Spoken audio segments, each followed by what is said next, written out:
So let me jump in. As a pro, if you can include this, are you comfortable? Are you happy about the current participation from blacks, African Americans in the technology climate? No.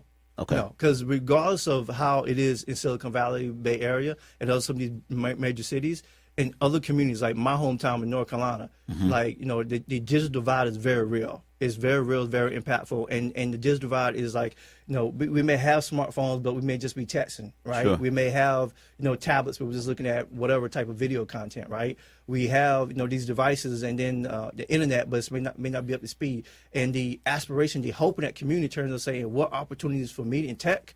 They still look at Mark Zuckerberg. They say it's not for me. And so they still look at the opportunity to say whether I want to learn the code is like they don't know how to get started or what should I do.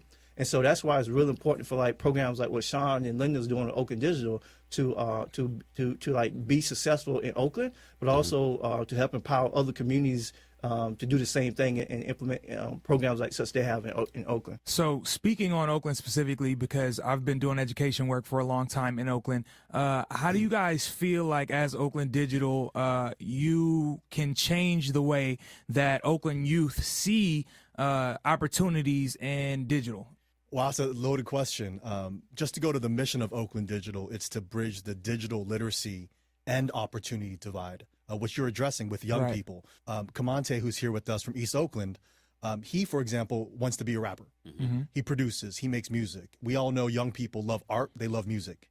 I said, why not you follow us to KMEL, because you love music, you want to go to KMEL, but why don't you produce things? Why don't we get you to produce things? Pick up a DSLR. He's like, what's that? It's that camera right in his hand right now. That's Oakland Digital's inspiration. Create stuff, and so that's part of the divide is creating things. Right. Because sending a tweet, retweeting is consuming still because you're not creating a tweet. Sure. With something like this is, hey, let's take these photos, let's get them uploaded, let's post-produce them in Photoshop, let's put it on a tweet, and let's get Wayne Sutton to retweet it. And let's do it for social good. And so that's how you bridge the digital literacy divide, and then bringing him out here to KML is the opportunity divide. Right.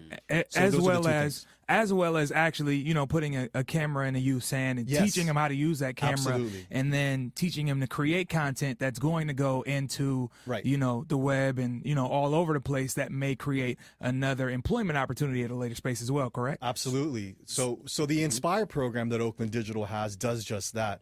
It goes to community colleges and local high schools, teaches them design. Sure. And then on top of that, the top students get on billboards. So you're inspiring the city, you're teaching them about computers, and then what we're implementing this year is we're adding the social media component.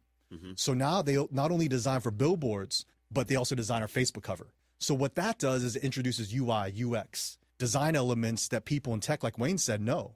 So Oakland Digital doesn't focus on coding, but the design aspect, because when you pop open Facebook, that's an interface. There's an experience aspect to it, and design's blowing up in tech. So, wow! Shout out to Wayne Sutton for being a coach of Oakland.